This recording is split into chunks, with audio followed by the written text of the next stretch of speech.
Retrouvons-nous pour la suite du chemin de croix de Notre-Dame de l'Ermitage, une œuvre réalisée par Luc Barbier, un artiste lyonnais qui a agrémenté l'église de Notre-Dame de l'Ermitage du diocèse de Saint-Étienne. Et il est magnifique. Voilà, donc nous en étions à la 9e station. Je m'en excuse si la vidéo s'est coupée, la première partie. Reprenons ensemble. Donc les intentions de prière qui se joint à Jésus qui tombe pour la 3e fois, la 9e station du chemin de croix.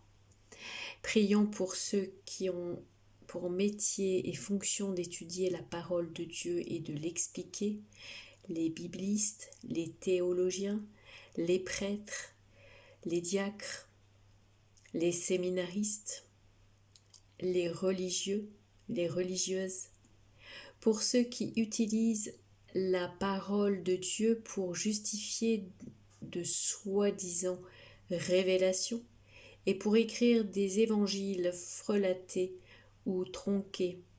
Soyons vigilants de nos jours avec tout le mysticisme des spiritualités, les pseudo-messages reçus de Dieu qui foisonnent sur les réseaux sociaux, sur YouTube, sur Facebook, voilà.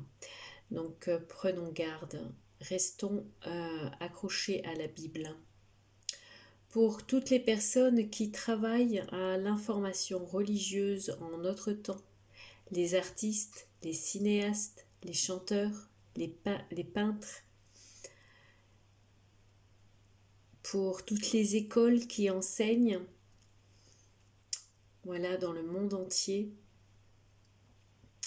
pour qu'à travers leur génie, ils sachent trouver les expressions justes de l'éternelle vérité et communiquer quelque chose de la lumière entrevue dans leur inspiration.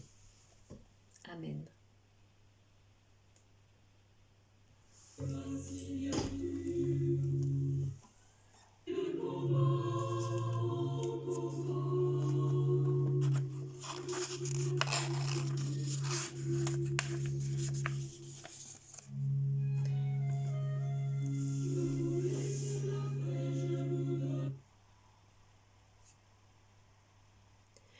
Dixième station. Jésus est dépouillé de ses vêtements. Sur le panneau sculpté, nous lisons l'humiliation de cette nudité publique pour compenser tant de nudité impudique. Chrétien, dépouillez le vieil homme. Luc Barbier a évoqué ici les divers éléments présentés par les évangélistes dans leur récit de la Passion. Selon saint Matthieu, chapitre 27, versets 32 et suite, arrivé au lieu dit Golgotha, c'est-à-dire lieu du crâne, ils lui donnèrent à boire du vin mêlé de fiel. Il en goûta et n'en voulut point boire. Quand ils l'eurent crucifié, ils se partagèrent ses vêtements en les tirant au sort. Selon saint Jean, chapitre 19, verset 17, puis 23, 24. Quand les soldats eurent crucifié Jésus, ils prirent ses vêtements, dont ils firent 4 parts, une pour chaque soldat, et la tunique. Cette tunique était sans couture, tissée d'une pièce de haut en bas. Ils se dirent entre eux, « Ne la déchirons pas, mais tirons au sort qui l'aura. » Luc Barbier commente ainsi. Jésus est dépouillé de ses vêtements. Le chrétien doit renoncer, si cela lui est demandé, aux honneurs, à la gloire du monde, comme dans la nature. L'arbre renonce à ses feuilles, Un soldat joue au dé la tunique sans couture. L'échalas brisé, mais raccommodé, qui porte encore le seau de boisson et l'éponge. Peut-être encore utile, aucune vie n'est brisée irrémédiablement. Les deux textes gravés renvoient l'un à tant de faits de notre monde, l'autre à une parole de saint Paul. L'humiliation de cette nudité publique pour compenser tant de nudité impudique, et ce passage de la lettre aux Éphésiens chapitre 4 versets 17 et suite. Je vous dis donc et je vous adjure devant le Seigneur de ne pas vous conduire comme le font les païens avec leurs vains jugements et leurs pensées enténébrées. Ils sont devenus étrangers à la vie de Dieu à cause de l'ignorance qu'a entraîné chez eux l'endurcissement du cœur et leur sens moral une fois émoussé. Ils se sont livrés à la débauche au point de perpétrer avec frénésie toutes sortes d'impuretés. Mais vous, ce n'est pas ainsi que vous avez connu le Christ. Il vous faut abandonner votre premier genre de vie et dépouiller le vieil homme, qui va en se corrompant au fil des convoitises décevantes pour vous renouveler par une transformation spirituelle de votre jugement et revêtir l'homme nouveau, qui a été créé selon Dieu dans la justice et la sainteté de la vérité.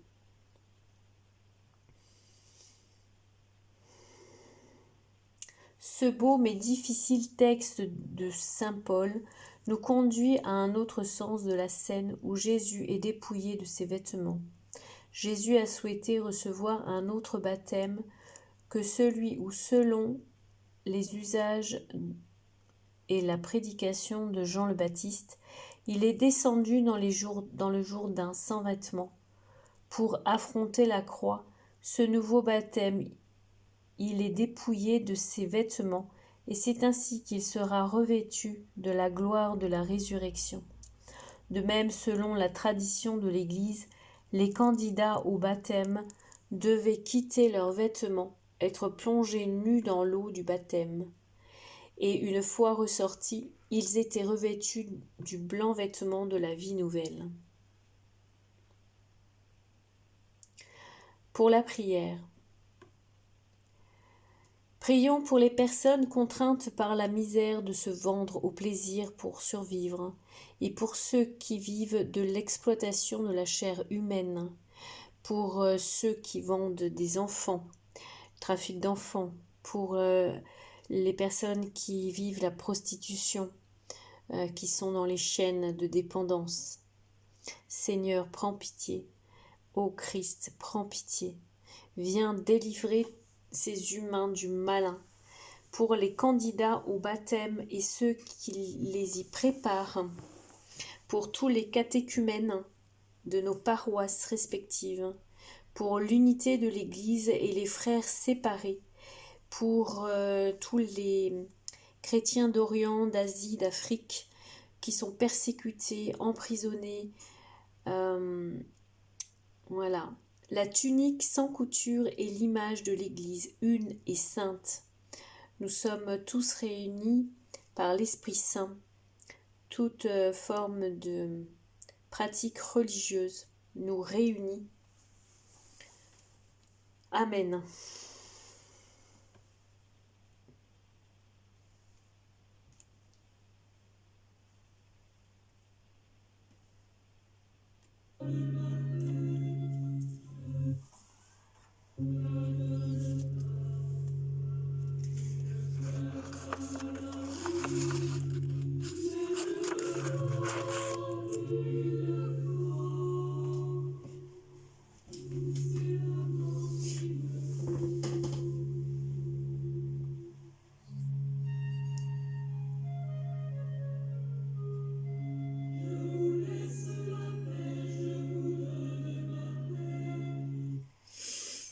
Onzième station.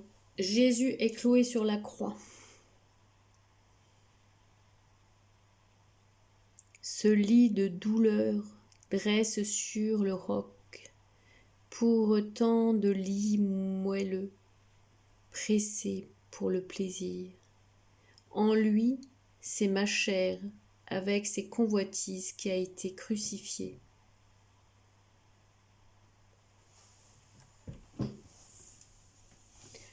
Le texte de gauche explique le contraste inattendu entre les deux scènes de ce tableau.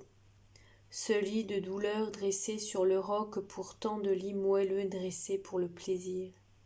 Luc Barbier commande ainsi ce tableau.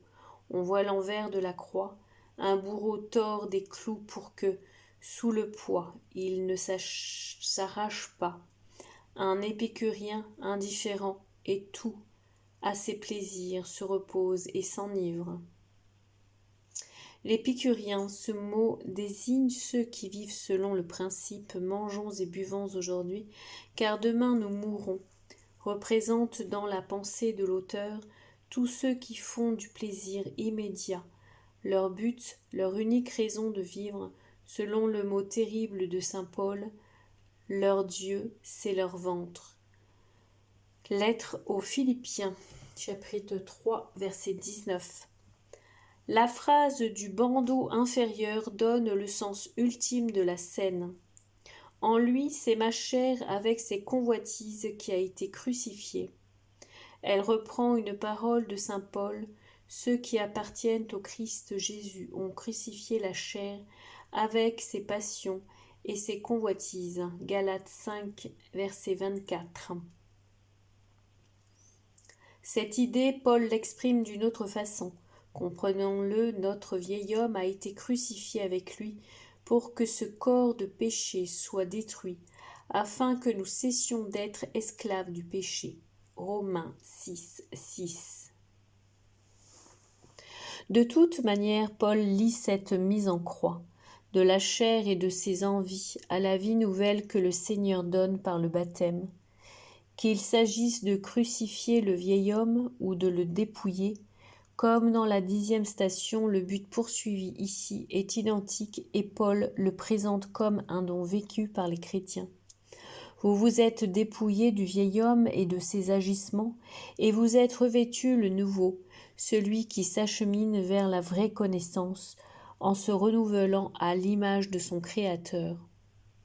Colossiens chapitre 3, 9, 10. Et cela nous invite à contempler dans Jésus crucifié l'homme parfait voulu par Dieu, parfaite image de celui qui l'a engendré, devenu homme des douleurs, défiguré et pourtant majestueux, pour que les hommes défigurés par le péché et les malheurs de la vie puissent retrouver en lui leur dignité de fils de Dieu, créé à son image et à sa ressemblance. Prions.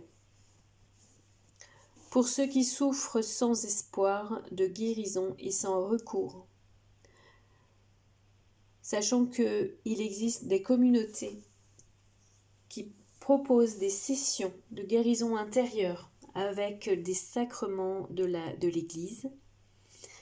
Je vous encourage vivement à faire vos recherches sur la famille Saint-Joseph, communauté qui a été donc approuvée par le Saint Padre Pio dans son œuvre. Et vraiment, ça quand même permet de belles choses et de soulager beaucoup de souffrances. Pour ceux qui sont enfermés à cause de leur foi au Christ et qu'on torture de toute façon. Pour tous donc les chrétiens d'Orient, d'Asie, d'Afrique qui sont persécutés, torturés à cause de Dieu. Pour les pays déchirés par des guerres et des haines inexpiables, pour les peuples jetés en pâture aux ambitions sans frein, politiques et économiques. Pensons à la bande de Gaza, à Israël, à bien sûr l'Ukraine, pour le Congo, pour l'Éthiopie, pour l'Arménie, tous ces pays qui sont en guerre. Seigneur, prends pitié de tous ces hommes qui n'ont plus de cœur, qui n'ont plus d'âme. Pour tous ceux que notre monde crucifie à cause de l'opposition radicale entre son esprit et l'esprit des béatitudes.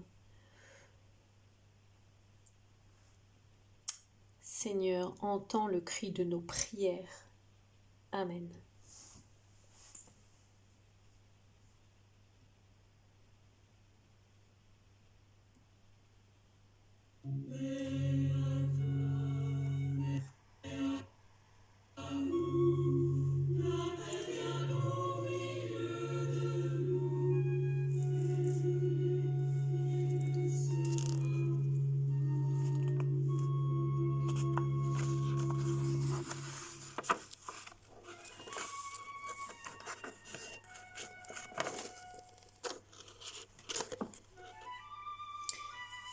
Douzième station.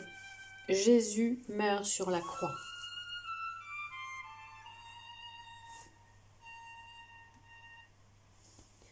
De l'Évangile selon saint Jean. 19, 25, 30. Près de la croix de Jésus se tenait sa mère, la sœur de sa mère, Marie, femme de Cléophas, et Marie de Magdala. Voyant sa mère et près d'elle le disciple qui l'aimait, Jésus dit à sa mère, « Femme, voici ton fils. » Puis il dit au disciple, « Voici ta mère. » À partir de cette heure, le disciple la prit chez lui.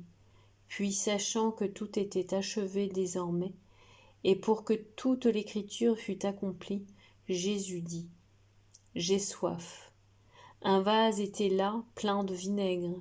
Une éponge imbibée de vinaigre fut fixée à une branche d'hysope, et on l'approcha de sa bouche. Quand Jésus eut pris le vinaigre, il dit, « Tout est achevé. » Il baissa la tête et remit son esprit. De l'Évangile selon saint Matthieu, chapitre 27, 45, 56. À partir de la 6e heure, l'obscurité se fit sur tout le pays, jusqu'à la 9e heure. Un de ceux qui se tenaient là courut prendre une éponge qu'il imbiba de vinaigre, et l'ayant mise au bout d'un roseau, il lui donnait à boire. Mais les autres lui dirent, « Attends, voyons voir si Élie va le sauver. » Or, Jésus, poussant de nouveau un grand cri, rendit l'esprit. Et voilà que le rideau du temple se déchira en deux. De haut en bas, la terre trembla et les rochers se fendirent, les tombeaux s'ouvrirent et de nombreux corps de saints trépassés ressuscitèrent. Luc Barbier a rassemblé dans ce tableau divers éléments de ces récits, le nuage qui cache le soleil, les remparts de la ville sainte, le soldat qui présente une éponge fixe au bout d'un javelot, une femme en larmes, et ceux qui sont effrayés ou lancent des injures. Et au pied de la croix, Marie et l'apôtre Jean. La phrase du bandeau inférieur. Ne fallait-il pas que le Christ souffrit pour entrer dans sa gloire ? Est au cœur de l'histoire des disciples d'Emmaüs, dans saint Luc 24, 13, 35. Mais Luc Barbier a aussi dessiné une balance. Ô croix, balance où fut pesé le corps qui arrache à l'enfer sa proie. Ces images de la balance renvoient à un thème assez présent dans la pensée de saint Paul, celui de la rançon payée. Présent aussi dans l'Évangile, il a tenu beaucoup de place dans la théologie et la vie spirituelle. Actuellement, il est, semble-t-il, mieux situé dans l'ensemble des réflexions sur le sens de la croix. On peut, pour notre temps, le comprendre ainsi. Dieu a tout jeté dans la balance pour sauver les hommes, les arracher au pouvoir du péché et de la mort.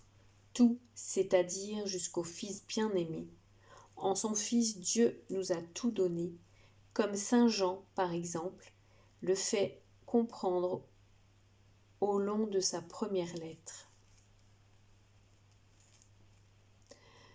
Prions.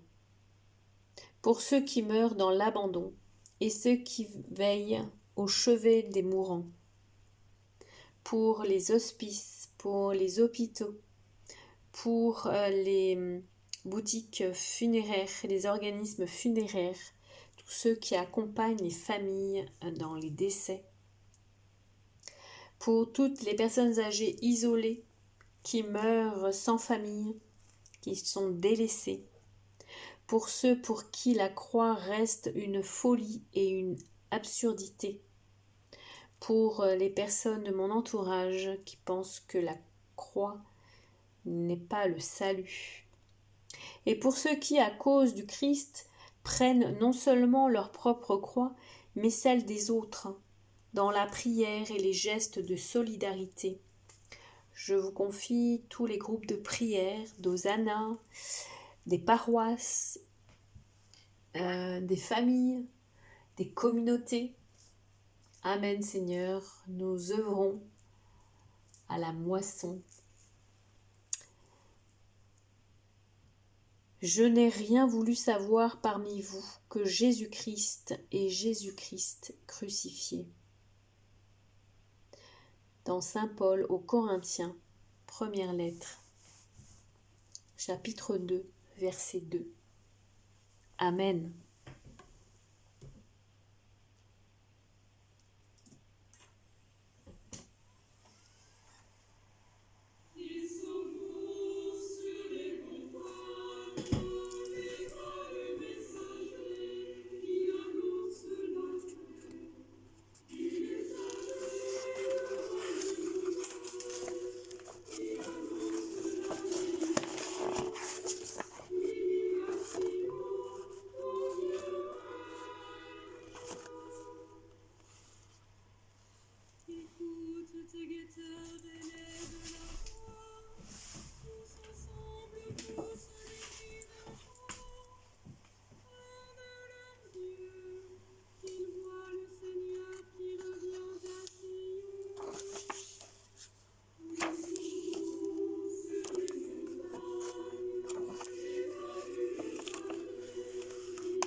Treizième station.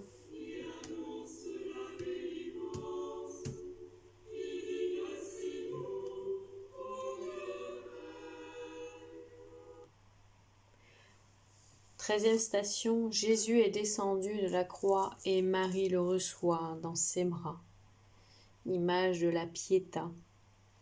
Ô vous qui tenez dans vos mains le salut du genre humain.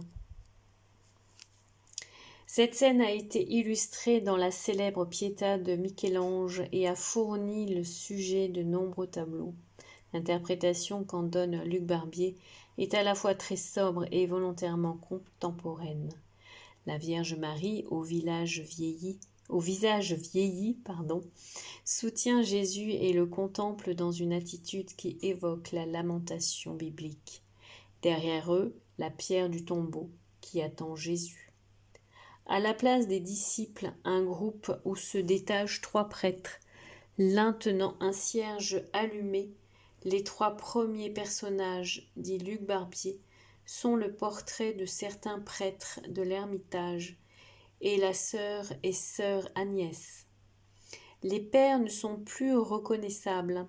À l'époque, 3 pères de la Salette étaient à l'Ermitage, les pères Marcoux, Gaspard et Curtet. Sœur Agnès, d'origine suisse, était la supérieure des sœurs. Ensuite viennent les délégués de la société qui semblent représenter plutôt des états de vie. Dominant le groupe, la croix haute et nue porte un linceul selon un motif symbolique, C'est aussi la croix glorieuse d'où jaillit une lumière en attente de celle de la résurrection. Selon saint Marc, chapitre 15, 42-46. Déjà le soir était venu et comme c'était le parascève, c'est-à-dire la veille du sabbat, Joseph d'Arimathie, membre notable du conseil qui attendait lui aussi le royaume de Dieu, s'en vint hardiment trouver Pilate et demanda le corps de Jésus. Pilate s'étonna qu'il fût déjà mort et ayant fait appeler le centurion, il lui demanda s'il était déjà mort. Informé par le centurion, il octroya le corps à Joseph. Celui-ci ayant acheté un linceul, descendit Jésus de la croix et l'enveloppa dans le linceul. Les textes dans la fresque orientent surtout vers Marie. Ô vous qui tenez dans vos mains le salut du genre humain, c'est toute l'humanité douloureuse, ô mère, qui aspire au repos dans vos bras. En regardant la composition de cette scène, on ne peut manquer de repenser à l'adoration des bergers dans la grotte de Bethléem. Aux deux extrémités de la vie de Jésus, Marie tient en ses bras le salut du genre humain et le présente à ceux qui veulent bien le connaître. Mais, au calvaire, le ciel se tait. Les anges, eux aussi, contemplent le mystère qui du Verbe de Dieu mort parmi et pour les hommes. On peut relire ici dans la lettre aux Hébreux, chapitre 2, versets 5 à 18. La croix reste plantée, signe dressé devant les nations, scandale ou folie pour ceux qui ne veulent rien savoir du Fils de l'homme, mystère encore voilé pour ceux tels le centurion, reconnaissent vraiment celui-ci était Fils de Dieu. Oui, on a crucifié un homme bon, un homme juste, un homme plein d'amour qui enseignait une sagesse profonde. Prions. Intention pour la prière. Pour les religieuses et religieux qui ont pour vocation de contempler le mystère de la croix et de le servir en ceux qui souffrent. Pour tous les aumôniers, pour tous ceux qui visitent les prisons également, les malades, les personnes âgées en EHPAD, pour ceux qui se détournent du mystère de la croix à cause de la sagesse humaine et de l'orgueil de la raison, pour ceux que fascine le mystère de la croix et qui ne peuvent pas y reconnaître l'amour passionné de Dieu pour les hommes, pour les mères, les parents qui pleurent auprès de leurs enfants mourants de maladies inguérissables, de misère ou tués. Prions pour tous les enfants qui ont des cancers, qui naissent avec des maladies orphelines, pour que les laboratoires pharmaceutiques sachent enfin orienter leurs recherches dans le bon sens. Amen.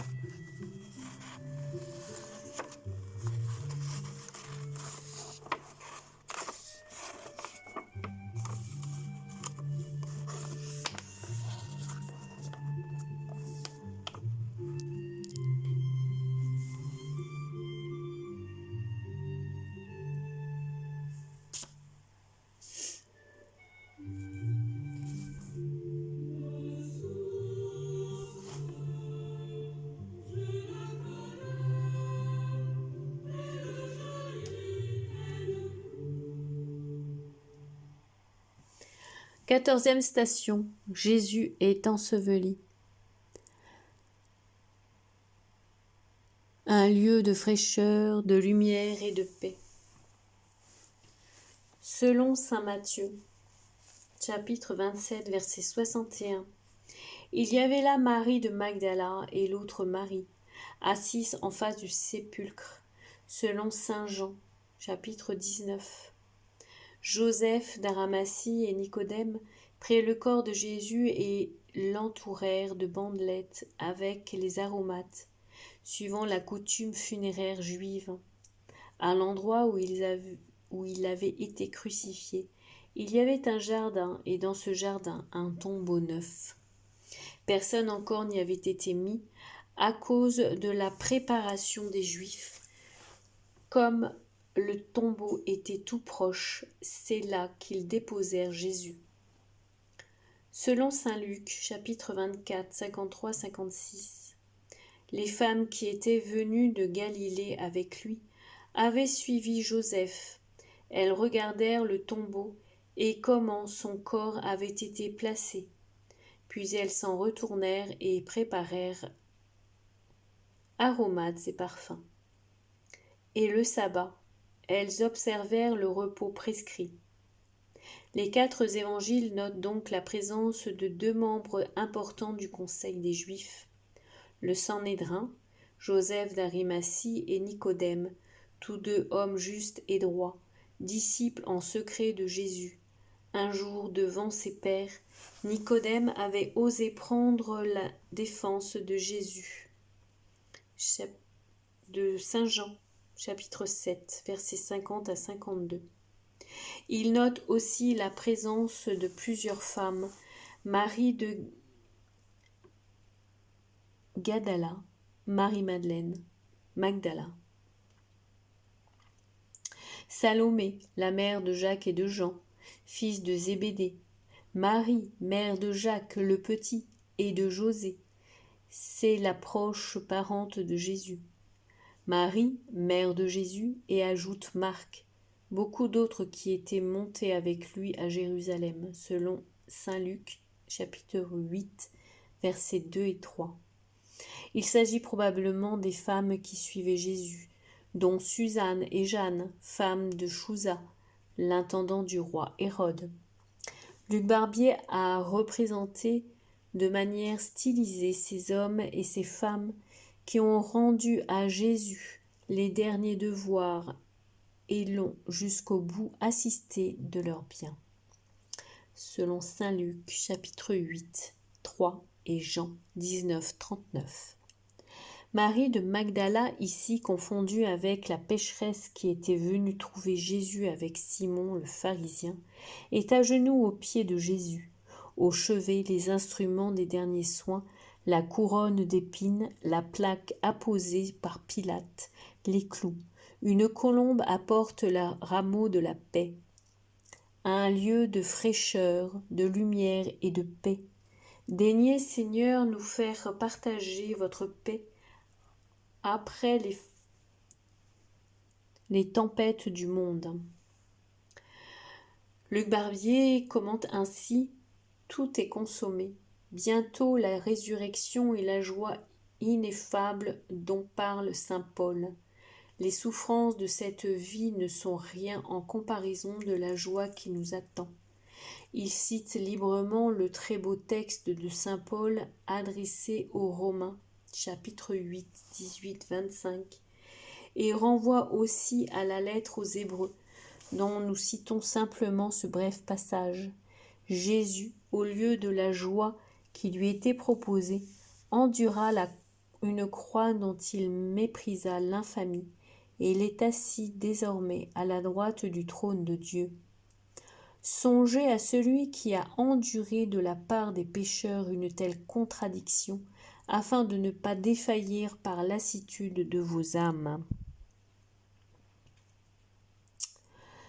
Prions, frères et sœurs, pour ceux qui luttent pour rester fidèles au Christ dans la persécution, pour ceux qui souhaitent consacrer leur vie au Seigneur et qui vivent le combat, pour ceux qui achèvent en leur chair ce qui manque à la passion du Christ, pour les âmes les plus délaissées au purgatoire et celles qui attendent la fin de leur purification pour contempler Dieu face à face.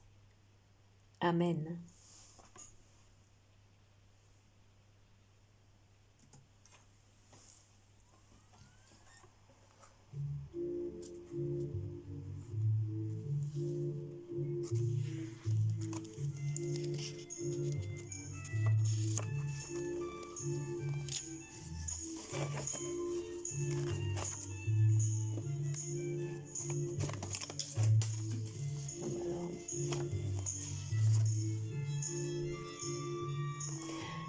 Méditation.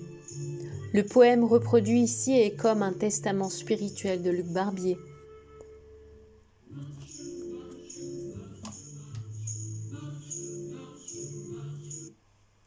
Il nous a été aimablement communiqué par l'une de ses filles, et quoique daté de 1980, il annonce le départ vers le Seigneur de cet artiste qui a su jusqu'au bout traduire son émerveillement et sa foi dans l'immense variété de son œuvre. Bientôt, nous quitterons ces choses familières. Cette colline en face avec son vieux manoir, ce tranquille jardin aux murs couverts de lierre, c'est toi qui fumes dans le soir. Cette maison bientôt, la table où je travaille, cette chambre où j'entends la pendule qui compte et recompte le temps comme une femme à son tricot compte les mailles. Et bientôt s'éteindra la dernière étincelle d'un dernier crépuscule au-dessus des labours, tandis qu'approchera mêlée aux ombres celle qui vient sans clairon ni tambour. Lorsque plus haletant, plus pâle de visage, nous aurons reconnu son pas entre les pas et déjà commencé le ténébreux voyage d'où l'on ne revient pas. Lorsque nous atteindrons la frontière inconnue, sans compagnon, transi de froid, au sortir de ce corps, l'âme tremblante et nue, nous débattant contre l'effroi. Quand nous entraînera la dernière déroute comme un torrent dans ses remous, alors à notre appel tu seras là sans doute, visage de pitié qui se penche vers nous.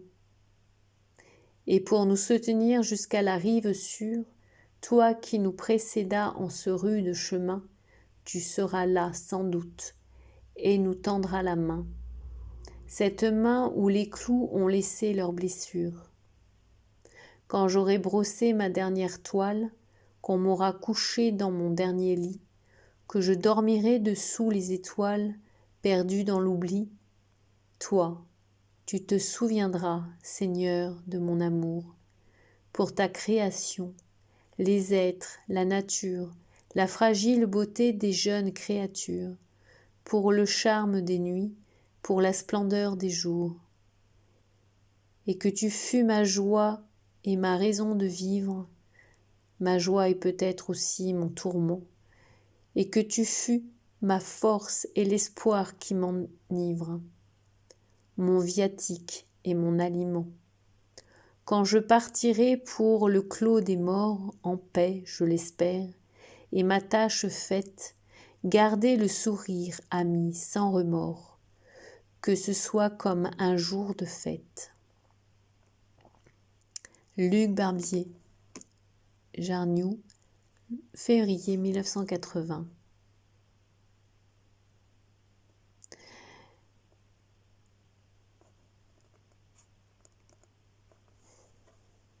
Voilà, je vais vous présenter cet artiste. En juillet-août 1946, dans les annales de Notre-Dame de l'Ermitage, le père Marcoux écrit « C'est là notre 4e projet, embellir la demeure de notre bonne mère de l'Ermitage, en faire une maison de beauté, accueillante et attachante, dans laquelle nous aimerons prier. » Luc Barbier arrive à l'Ermitage le samedi 13 juillet 1946. Il commence son œuvre le lundi suivant et la termine en 1 mois environ. Cet artiste lyonnais, qui prit sa retraite plus tard dans un petit village du Beaujolais, a travaillé à la décoration murale d'une 20aine d'églises. Il a ainsi signé l'apparition de la Vierge à Marthe Robin au foyer de charité de Châteauneuf de Galore, ou l'apparition du Sacré-Cœur à Marguerite Marie dans la chapelle de la Visitation à Paray-le-Monial, travail qu'il a longtemps considéré comme son chef-d'œuvre. Dans 25 églises, il a réalisé des vitraux en dalles de verre, comme à Romanèche-Thora, dans le Beaujolais, ou à la chapelle souterraine de l'hôpital Nord de Marseille. Il a assuré la décoration complète de l'église paroissiale du Roule à la Mulatière dans la banlieue lyonnaise et de l'église Sainte-Madeleine des Charpennes à Villeurbanne. Écrivain à ses heures, Luc Barbier est aussi à l'aise dans l'histoire locale que dans l'histoire romancée ou laissée. C'est encore un peintre paysagiste et portraitiste qui a produit de remarquables eaux-fortes à thème religieux. Il prend place avec bonheur dans la galerie des grands artistes lyonnais et spécialement de ceux qui ont su être les peintres de l'âme. En janvier et février 1947, toujours dans les annales de Notre-Dame de l'Ermitage, le père Gaspard Supérieur écrit « Un de mes amis me disait que le chemin de croix est superbe. L'éloge doit avant tout s'adresser à M. Luc Barbier, âme de foi et de talent, qui nous a valu ce vrai chef-d'œuvre d'art fervent et délicat. C'est un poème prenant et surtout une prière à laquelle peu de visiteurs résistent. Pèlerin, priez pour moi. » A ajouté l'artiste à la suite de sa signature. Ne manquez pas, chers amis, à ce devoir. Voilà, et là c'est la statue que l'on trouve au pied du chemin de croix extérieur. Voilà. Écoutez, j'espère que ce chemin de croix vous aura plu, qu'il vous donnera à cœur de prier en ce Saint Carême 2024. À bientôt.